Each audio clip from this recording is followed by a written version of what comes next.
السلام علیکم پیارے بچوں، امید ہے کہ آپ سب لوگ ٹھیک ہوں گے۔ بچوں، آج کے لیکچر میں ہم سیکھیں گے ایک کہانی جس کا نام ہے ایک ہاتھی اور درزی۔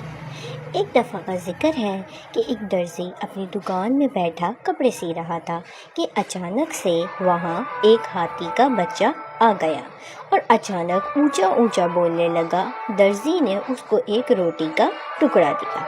اب آگے دیکھتے ہیں کہ کیا ہوتا ہے۔ وہ اور ہاتھی ہمیشہ درزی کی دکان پر آتا تھا۔